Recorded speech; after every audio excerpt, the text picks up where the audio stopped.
Okay, अब यहाँ से आके हम इसमें इंस्टॉल कर लेते हैं वन बाय वन। सबसे पहले मैं यहाँ पे आ जाता हूँ न्यूगेट पैकेज मैनेजर, और मेरे पास माइक्रोसॉफ्ट की असेंबली वर्क नहीं कर रही, सो मैं इसे इंस्टॉल नहीं कर रहा। मैं इंस्टॉल कर रहा हूँ ASP.NET Core Reporting को, और यहाँ से आके मैं इसे सर्च कर लेता हूँ। ओके, इसे मैंने सिलेक्ट किया और इसके बाद मुझे UI में इंस्टॉल करना है। ये हमारा लास्ट क्लास का प्रोजेक्ट है, प्रोडक्ट रिकॉल सिस्टम। अब इसी के अंदर मैं मैन्युफैक्चरर की लिस्ट को डाउनलोड करने का कोड लिखूंगा। यहाँ पे मैंने इंस्टॉल पे क्लिक किया, मेरे पास इसकी असेंबली इंस्टॉल हो जाएगी। इसके बाद नेक्स्ट स्टेप हमारा क्या होगा, हमने एक्सटेंशंस में जाना है और इसे इंस्टॉल कर लेना है। सो मैं इसे कॉपी कर लेता हूँ। ओके, इंस्टॉल हो गई। इसके बाद मैं आ जाता हूँ एक्सटेंशंस, मैनेज एक्सटेंशंस, और इसके बाद यहाँ पे मैं पेस्ट कर देता हूँ RDLC रिपोर्ट डिज़ाइनर। मेरे पास ऑलरेडी इंस्टॉल है। अगर आपके पास ऑलरेडी इंस्टॉल होगा तो यहाँ पे टिक बटन आ जाएगा। अगर नहीं इंस्टॉल तो आप इस पर क्लिक करके आपके पास यहाँ पे डाउनलोड का ऑप्शन आ जाएगा। डाउनलोड पे क्लिक करेंगे, जब ये डाउनलोड हो जाएगा तो नीचे आपके पास एक नोटिफिकेशन आ जाएगी कि आपने इसे बंद करके विजुअल स्टूडियो को क्लोज करके दोबारा से ओपन करना है। जब आप इसे क्लोज करेंगे तो ऑटोमेटिकली आपके सामने 1-2 मिनट के बाद एक विंडो डिस्प्ले हो जाएगी, और वहाँ से आप कंटिन्यू करके इसे इंस्टॉल कर लेंगे। अदरवाइज जब इसे डाउनलोड करेंगे तो एज इट इज़ आपके पास डाउनलोड हो जाएगा। डाउनलोड हो गया, मैं यहाँ से अपने सोल्यूशन को रीबिल्ड कर लेता हूँ। ओके, मेरे पास सोल्यूशन रीबिल्ड हो गया, मेरे पास कोई भी एरर नहीं आया। इसके बाद नेक्स्ट स्टेप हमारा क्या है, हमने डाटा सेट का फोल्डर क्रिएट करना है और उसमें एक डाटा सेट ऐड करना है। अब अगर किसी को डाटा सेट का नहीं आइडिया तो हम डाटा सेट को थोड़ा सा एक्सप्लोर कर लेते हैं कि डाटा सेट्स बेसिकली क्या होते हैं। हमारे पास डेटाबेस में टेबल्स होते हैं, मल्टीपल टेबल्स। हर एक टेबल हमारा एक ऑब्जेक्ट कहलाता है। मैं यहाँ से आके फॉर एग्जांपल इसे एक कैटेगरी का टेबल नाम दे देता हूँ। ये मेरे पास प्रोडक्ट का टेबल, अगर मैं ग्रोसरी ऐप पे वर्किंग कर रहा हूँ, प्रोडक्ट का टेबल। देन मेरे पास एक ऑर्डर बिल का टेबल होगा। देन मेरे पास एक टेबल होगा ऑर्डर डिटेल का, जिसके अंदर हर एक ऑर्डर की डिटेल सेव होगी। इसके बाद मेरे पास एक टेबल होगा पेमेंट्स के लिए, राइट। ये ऑलमोस्ट कॉमन टेबल्स हम प्रीवियस काफ़ी क्लासेस से डिस्कस करते आ रहे हैं। मेरा नहीं ख्याल कि किसी को भी इसमें कन्फ्यूजन होगी। अब हर एक टेबल अगर मैंने डेटाबेस में से गेट करके अपने पास किसी भी रिपोर्ट को असाइन करवाना है तो मैं उसके अकॉर्डिंग एक चाहे लिस्ट क्रिएट कर लूँ या डाटा टेबल क्रिएट कर लूँ। लिस्ट और डाटा टेबल दोनों कलेक्शंस हैं, दोनों में कोई डिफरेंस नहीं है, लेकिन बहुत सारे पॉइंट्स में डिफरेंस होता है। इनमें हम देख लेंगे कि इनमें क्या डिफरेंस है, क्या रिक्वायरमेंट है। रिपोर्ट में डाटा सेट में हम हमेशा डाटा टेबल पास करते हैं, क्योंकि डाटा सेट डाटा टेबल्स को एक्सेप्ट करता है, लिस्ट को एक्सेप्ट नहीं करता। यहाँ से ये सभी मेरे डाटा टेबल्स हैं, राइट। अब फॉर एग्जांपल अगर मैं एक इनवाइस की रिपोर्ट क्रिएट कर रहा हूँ, इनवाइस, अब इस इनवाइस के अंदर जब मेरी इनवाइस प्रिंट होगी तो मेरे किस किस टेबल से रिकॉर्ड गेट होके आएगा। मेरी इनवाइस में ऑर्डर बिल का रिकॉर्ड भी होगा। हर एक बिल के अकॉर्डिंग मुझे डिटेल्स भी चाहिए। फिर उस बिल में कोई ना कोई पेमेंट्स भी होंगी, कैश है, क्रेडिट कार्ड है, डेबिट कार्ड है, इसके साथ कस्टमर की डिटेल्स भी होगी। मीन्स एक रिपोर्ट के लिए मुझे कितने सारे डाटा टेबल्स या टेबल्स की रिक्वायरमेंट है। तो मैं इन सब को अलग अलग से गेट करने की बजाय इन सब का एक सेट क्रिएट कर लूं और इस पूरे के पूरे सेट को अपनी रिपोर्ट को असाइन करवा दूं। तो ये आसान सा कॉन्सेप्ट है डाटा सेट को समझने के लिए। डाटा सेट क्या है? Set of data tables. एक डाटा सेट में मल्टीपल डाटा टेबल्स हो सकते हैं। अब इस रिपोर्ट में जितने भी टेबल्स ऐड होंगे, हम डाटाबेस में से पूरे का पूरा एक डाटा सेट ले आएंगे, मीन्स मल्टीपल टेबल्स ले आएंगे, और वो सभी टेबल्स किस में ऐड कर देंगे? एक डाटा सेट में, और वो डाटा सेट असाइन करवा देंगे किसे? अपनी इनवाइस रिपोर्ट को, राइट। अब इसकी इंप्लीमेंट करना, अगर आपको ये कॉन्सेप्ट समझ आ जाता है तो इम्प्लीमेंट करना बहुत आसान है। जिस तरह लिस्ट क्रिएट करते हैं उसी तरह डाटा टेबल क्रिएट करते हैं। मीन्स अगर मैंने इस रिपोर्ट को डाटा सेट असाइन करना है तो मुझे इस डाटा सेट के अंदर कौन कौन से टेबल्स होंगे वो सभी टेबल्स ऐड करने पड़ेंगे। फिर इन सभी टेबल्स को मैं इस डाटा सेट में ऐड कर दूंगा और फिर इस डाटा सेट को किसे असाइन करवा दूंगा, इस इनवॉइस को। आसान सा कॉन्सेप्ट है। अब यहाँ पे भी हम डाटा सेट ऐड करते हैं। डाटा सेट ऐड करते हैं। इस डाटा सेट के अंदर जोन सा भी टेबल मैं डिस्प्ले करवाना चाहता हूँ मैं उस टेबल को ऐड कर लूँगा। अब डाटा सेट कैसे ऐड कर सकते हैं, मैं यहाँ से जाके इसमें एक फोल्डर ऐड कर लेता हूँ, डाटा सेट्स। अब इस पर राइट क्लिक किया, ऐड न्यू आइटम, यहाँ से आगे मैं सर्च कर लेता हूँ डाटा सेट। अगर तो मेरे पास डाटा सेट का ऑप्शन आ रहा है मैं डायरेक्ट यहाँ से सिलेक्ट कर लूँगा, लेकिन .NET कोर में हमारे पास ऑप्शन नहीं आ रहा होता। हो सकता है ये मेरे सिस्टम की प्रॉब्लम हो, सिर्फ मेरी प्रॉब्लम हो, आपके पास ये प्रॉब्लम ना आ रही हो। लेकिन अगर आपके पास ये प्रॉब्लम आ रही है तो हम इसका सोल्यूशन देख लें। क्या सोल्यूशन है, हम इसके लिए एक डमी प्रोजेक्ट क्रिएट कर लेते हैं विंडोज़ का, क्योंकि डाटा सेट के लिए भी हमें ये प्रॉब्लम फेस होगी। और अगर मैं रिपोर्ट ऐड करता हूँ तो रिपोर्ट के लिए भी मुझे ये प्रॉब्लम फेस होगी। तो यहाँ से रिपोर्ट, मेरे पास रिपोर्ट नहीं आ रही। सो हम इसका बेटर वे क्या है कि हम एक डमी प्रोजेक्ट क्रिएट कर लेते हैं विंडोज़ का और उसमें जाकर डाटा सेट भी ऐड कर लें, रिपोर्ट भी ऐड कर लें और बाद में उसे अपनी प्रोजेक्ट में ऐड कर लें। मैं यहाँ से डेस्कटॉप प्लेटफॉर्म को सिलेक्ट कर लूँगा और यहाँ से विंडोज़ फॉर्म .NET फ्रेमवर्क, और इसके बाद मैं नीचे सर्च कर लूँगा मेरे पास कौन कौन से फ्रेमवर्क्स हैं। मुझे .NET फ्रेमवर्क, WinForm, मैंने .NET कोर फ्रेमवर्क सेलेक्ट करना है। ये मेरे पास .NET लेटेस्ट .NET कोर के जितने भी फ्रेमवर्क्स हैं वो सब सिंपल .NET के नाम से अब रिकॉग्नाइज हो रहे हैं। तो आपने इनमें डिफरेंस देख लेना है। या आपके पास किसी जगह पे .NET कोर का ऑप्शन आ रहा होगा या सिंपल .NET लिखा आ रहा होगा। ओल्ड वर्जन .NET फ्रेमवर्क और लेटेस्ट .NET कोर के सिंपल .NET। मैंने विंडोज़ को सिलेक्ट किया, नेक्स्ट। इसका नेम मैं लेट्स से यही रहने देता हूँ, विंडो फॉर्म, और क्रिएट कर दिया। अब ये प्रोजेक्ट हम क्यों ऐड कर रहे हैं, ताकि हम डाटा सेट और रिपोर्ट को ऐड कर सकें। किस तरह से अभी हम इसमें देख लेते हैं हमारे पास ऑप्शन आता है कि नहीं। ओके, मैं इसे क्लोज कर देता हूँ। ये मेरे पास WinForm का प्रोजेक्ट है। मैं इसमें फोल्डर ऐड कर लेता हूँ। सॉरी, ये मेरे पास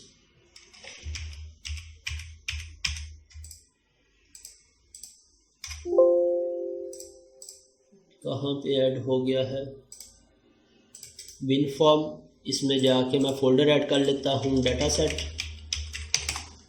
सेट्स, और एक फोल्डर ऐड कर लेता हूँ, रिपोर्ट्स। ओके, अब पहले हम आ जाते हैं डाटा सेट पर, राइट क्लिक किया, ऐड न्यू आइटम, और यहाँ से मैं सर्च कर लूँगा डाटा सेट। मेरे पास डाटा सेट का ऑप्शन आ गया।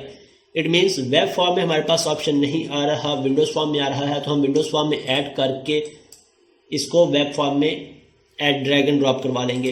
अब नीचे डाटा सेट की एक्सटेंशन क्या होगी हमारे पास, XSD।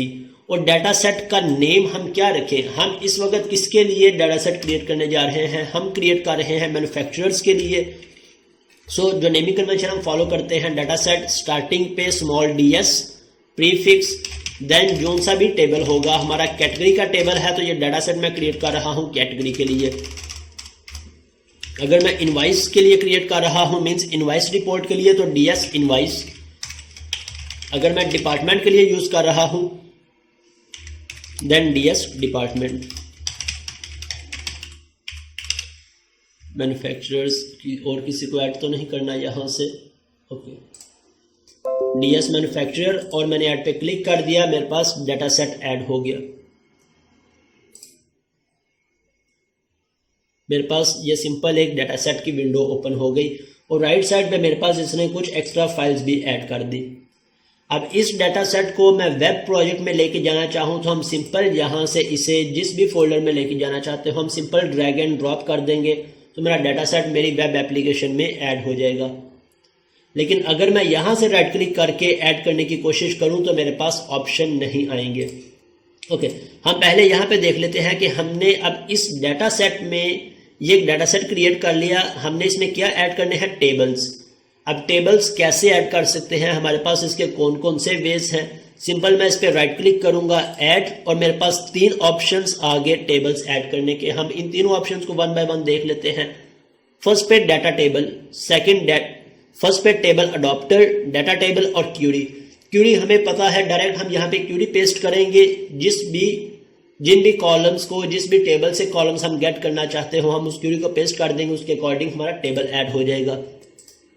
अगर हम डाटा टेबल अडॉप्टर को मैं सिलेक्ट करता हूं तो टेबल अडॉप्टर में कैसे मैं रिकॉर्ड्स पास करवा सकता हूं। मेरे पास ये विंडो ओपन हो गई।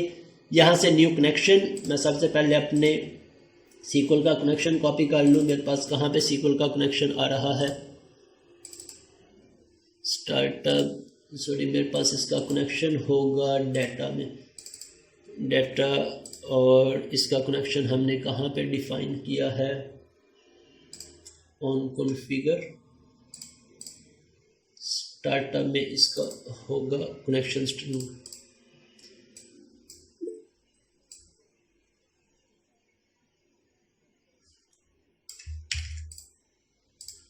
ओके, अगेन मैं इस पर राइट क्लिक करता हूँ, डाटा टेबल, और यहाँ से मैं अपना कनेक्शन डिफाइन कर लेता हूँ। न्यू कनेक्शन पे क्लिक किया और यहाँ पे सर्वर नेम, आपका जो भी सर्वर नेम होगा, अगर विंडोज ऑथेंटिकेशन है तो इसी तरह से रहने देंगे। अगर सर्वर ऑथेंटिकेशन है तो सीक्वल सर्वर, और जो भी सर्वर का यूजर नेम पासवर्ड आप यूज़ कर रहे हैं वो यहाँ पे यूज़ कर लेंगे। मैं इसे विंडोज रहने देता हूँ और इस सर्वर में मेरे पास जितने भी टेबल्स होंगे वो सभी टेबल्स डिस्प्ले हो जाएंगे। अब यहाँ से मैं अपना टेबल सेलेक्ट कर लेता हूँ। यहाँ से हमारे पास हमारे टेबल का क्या नेम है, मुझे डाटाबेस का नेम भी देखना पड़ेगा। हमारे पास डाटाबेस का नेम है PRS। सो अगेन मैं इस पे जाता हूँ, डाटा टेबल, और यहाँ पे सर्वर नेम पेस्ट किया। सर्वर नेम पेस्ट करने के बाद यहाँ से मैं सर्च कर लेता हूँ हमारा कौन सा डाटाबेस है, PRS। मेरे ख्याल से मेरे पास ये है, मेरे पास PRS। और यहाँ से हम चेक कर लेंगे हमारा कनेक्शन सक्सीड होगा कि नहीं। अगर तो कनेक्शन सक्सीड है, इट मीन्स हमारा ये कभी भी प्रॉब्लम नहीं करेगा। अब आ जाते हैं, ओके कर देता हूँ इसे। अब फर्दर यहाँ से हमारा कनेक्शन ऐड हो जाए, फिर हम इसे नेक्स्ट कर लेते हैं। ओके, कनेक्शन ऐड हो गया। अब नेक्स्ट पे क्लिक करेंगे तो मेरे पास नेक्स्ट विंडो ओपन हो गई। अगर हम सीक्वल क्यूरी से क्रिएट करना चाहते हैं, सीक्वल क्यूरी को सिलेक्ट कर ले। प्रोसीजर यूज़ करना चाहते हैं, कोई यहाँ कोई प्रोसीजर लिख ले, एग्जिस्टिंग प्रोसीजर यूज़ करना चाहते हैं तो इस ऑप्शन को सिलेक्ट कर ले। मैं यहाँ से चूज़ करता हूँ सीक्वल स्टेटमेंट, देन नेक्स्ट। अब यहाँ पे हम अपनी सीक्वल स्टेटमेंट लिख सकते हैं किस तरह से। For example select static from, जो सा भी मेरे टेबल का नेम होगा, डिपार्टमेंट है, मैन्युफैक्चरर है, जो सा भी टेबल होगा, चाहे मैं खुद से क्यूरी लिख लूँ या मेरे पास यहाँ पे क्यूरी बिल्डर का ऑप्शन आ रहा है। मैंने इस पर क्लिक किया, मेरे पास क्यूरी बिल्डर ओपन हो गया। अब इस डेटाबेस में मेरे पास जितने भी टेबल्स हैं सभी टेबल्स ओपन हो गए। मैं किस पे क्यूरी अप्लाई करना चाहता हूँ, मैन्युफैक्चरर्स पे, मैन्युफैक्चरर्स ऐड, और इस विंडो को मैं क्लोज कर देता हूँ। अब यहाँ पे मेरे पास मेरा टेबल आ गया, नीचे कॉलम्स आ गए और नीचे क्यूरी ऑटोमेटिक जनरेट होती जाएगी। मुझे इसमें से कौन कौन से कॉलम्स चाहिए, अगर सभी चाहिए मैं सभी को सिलेक्ट कर दूं। इसके साथ नीचे इसने क्यूरी जनरेट कर दी, select manufacturers dot static from this table name. अगर मुझे कोई पर्टिकुलर कॉलम चाहिए, मैं पर्टिकुलर को सिलेक्ट करता जाऊंगा तो वो कॉलम्स इस क्यूरी में ऐड होते जाएंगे। मैं यहाँ से सभी को सिलेक्ट कर लेता हूँ और यहाँ से सभी को सिलेक्ट कर लेता हूँ और ओके पे क्लिक कर देता हूँ। सो ये क्यूरी मेरी आ गई। इसके बाद हम इसे नेक्स्ट कर देते हैं, नेक्स्ट और अगेन नेक्स्ट। अब मेरे पास इन सभी स्टेटमेंट्स पे टिक आ रहा है, इट मीन्स मेरा डाटा टेबल बिल्कुल ठीक ऐड होगा। मैंने फिनिश कर दिया इसे तो यहाँ पे मेरा डाटा टेबल ऐड हो गया। ये मैंने एक डाटा टेबल ऐड किया है। इसी तरह हम इस डाटा सेट में और टेबल्स भी ऐड करना चाहें, अगर हमारे रिपोर्ट पे रिक्वायरमेंट्स है और टेबल्स की, तो हम इसी तरह से इसमें और टेबल्स भी ऐड कर सकते हैं। ऐड टेबल अडॉप्टर, और फिर इस पूरे डाटा सेट को हम जब इस रिपोर्ट से बाइंड कर देंगे तो हमारे पास बिल की डिटेल भी आ जाएगी, हमारे पास ऑर्डर डिटेल्स भी आ जाएंगे और पेमेंट, सारे के सारे टेबल्स आ जाएंगे। हमने जो सा भी डिस्प्ले करवाना हो हम आसानी से डिस्प्ले करवा सकते हैं। ओके, ये मेरे पास फर्स्ट वे हो गया। सेकंड, मैं यहाँ से डाटा टेबल में आ जाता हूँ। अब इसने मेरे लिए ये डाटा टेबल ऐड कर दिया। अब इसमें मुझे जितने भी कॉलम्स चाहिए मुझे खुद से मैनुअली ऐड करने पड़ेंगे। किस तरह से? इस पर राइट क्लिक किया, ऐड और कॉलम। मुझे यहाँ से आईडी चाहिए, आईडी का कॉलम ऐड कर लिया। मुझे यहाँ से नेम चाहिए, नेम का कॉलम ऐड कर लिया। मुझे यहाँ से और कौन सा कॉलम चाहिए? फॉर एग्जांपल क्रिएटेड डेट चाहिए। सो सारे के सारे कॉलम्स मैंने ऐड कर लिए। इसके बाद टेबल का जो भी मैं नेम रखना चाहता हूँ, यहाँ से मैं इस पर क्लिक करूँगा। मैं इसका जो सा भी नेम रखना चाहूँ फिर इसका मैं नेम भी यूज़ कर सकता हूँ। ये हमारे पास सेकंड ऑप्शन आ गया डाटा टेबल से ऐड करने का। Third option Curie. क्यूरी जिस तरह हम टेबल अडॉप्टर में क्यूरी, हमारे पास क्यूरी विंडो होती है, हम क्यूरी ऐड कर लेते हैं, इसी तरह यहाँ से भी हम क्यूरी प्लेस कर सकते हैं। सो मैं टेबल अडॉप्टर में अगेन आ जाता हूँ और यहाँ से आके इसे नेक्स्ट और क्यूरी विंडो में आके इन सभी मैन्युफैक्चरर और इन सभी कॉलम्स को ऐड करवा लेता हूँ, ऑल और ओके, देन नेक्स्ट और फिर नेक्स्ट, देन फिनिश। तो ये मेरे पास मेरा डाटा सेट और डाटा सेट में मैंने टेबल ऐड करवा दिया। अब इसके बाद नेक्स्ट हमारा कौन सा पॉइंट है? हमने डाटा सेट फोल्डर क्रिएट कर लिया या डाटा सेट ऐड कर लिया। अब हमने RDLC रिपोर्ट ऐड करनी है और इसके बाद इस रिपोर्ट के साथ इस डाटा सेट को बाइंड करना है। मीन्स हमने ये रिपोर्ट ऐड करनी है और इस रिपोर्ट के साथ इस डाटा सेट को बाइंड करवा देना है। सो हम कैसे बाइंड करवा सकते हैं? मैं यहाँ पे आ जाता हूँ, इन सभी प्रोजेक्ट्स को मिनिमाइज करता हूँ बिन फॉर्म में और रिपोर्ट्स में आके मैं एक नई रिपोर्ट ऐड कर लेता हूँ, न्यू आइटम। और यहाँ पे जब मैं लिखूंगा रिपोर्ट तो मेरे पास रिपोर्ट का ऑप्शन आ जाएगा। अगर आपके पास ये ऑप्शन विन फॉर्म में भी नहीं आ रहा तो आपके पास ये दोनों प्रॉपर इंस्टॉल या प्रॉपर ऐड नहीं हुए। मोस्टली आपके पास इसकी वजह से ये प्रॉब्लम आ रही होती है कि आपके पास रिपोर्ट का ऑप्शन नहीं आता। तो आप इसे चेक कर लें। अगर आप एक्सटेंशन से ये प्रॉपर ऐड नहीं हुई तो गूगल पे सर्च करके इसे डाउनलोड करके अलग से भी इंस्टॉल कर सकते हैं। Okay, report. अब इस रिपोर्ट का क्या नाम रखें? मेरे पास मैन्युफैक्चरर्स की रिपोर्ट है तो मैं यहाँ से मैन्युफैक्चरर्स आरपीटी पोस्टफिक्स हम यूज़ करते हैं रिपोर्ट्स के लिए और डाटा सेट्स के लिए DS प्रीफिक्स को यूज़ करते हैं। और ऐड पे क्लिक किया, मेरे पास रिपोर्ट ऐड हो जाएगी। ये मेरे पास रिपोर्ट आ गई। अब इस रिपोर्ट में हमारे समझने वाले काफ़ी सारे पॉइंट्स हैं। हम एक दफ़ा इस पर अच्छे से टाइम स्पेंड कर लें, हर तरह से इस रिपोर्ट के कॉन्सेप्ट्स को क्लियर कर लें ताकि हमारी पूरी एप्लीकेशन में जिस भी पेज पे रिपोर्ट इम्प्लीमेंट करनी है हमारे लिए इम्प्लीमेंट करना बहुत आसान हो। हम कैसे इम्प्लीमेंट कर सकते हैं? सबसे पहले ये एक रिपोर्ट का इंटरफेस है। अब इस रिपोर्ट में जाके हमने लेबल ऐड करना हो, टेबल ऐड करना हो, टेक्स्ट ऐड करना हो, इमेज ऐड करना हो, ईच एंड एवरीथिंग हम आसानी से ऐड कर सकते हैं। किस तरह से? अगर मैं इस पर राइट क्लिक करूं मेरे पास कुछ ऑप्शंस आ गए। लास्ट में मैं देखूं तो बॉडी प्रॉपर्टीज, इसके अलावा व्यू और फिर इंसर्ट। अगर मैं व्यू में जाऊं तो मैं रूलर पे क्लिक करूंगा, मेरे पास रूलर आ गया। अगर इसका मैं इंक्रीज या डिक्रीज करना चाहूं तो ये मेरे पास इसका साइज इंक्रीज डिक्रीज हो जाएगा। लेकिन ये साइज मेरी रिपोर्ट का नहीं होगा, सिर्फ इस कैनवस का साइज है। रिपोर्ट का साइज कौन सा होगा? अगर मैं इस रिपोर्ट पर राइट क्लिक कर रहा हूं मेरे पास ऑप्शन आ रहे हैं बॉडी प्रॉपर्टीज और अगर मैं इस कैनवस से बाहर राइट क्लिक करूंगा तब मेरे पास ऑप्शन आ जाएगा रिपोर्ट प्रॉपर्टीज। राइट, ये पॉइंट अपने पास लाजमी नोट करते जाएं क्योंकि ये पॉइंट्स अक्सर हम मिस कर देते हैं, तब हमें समझ नहीं आ रही होती इस रिपोर्ट की सेटिंग्स कैसे करें।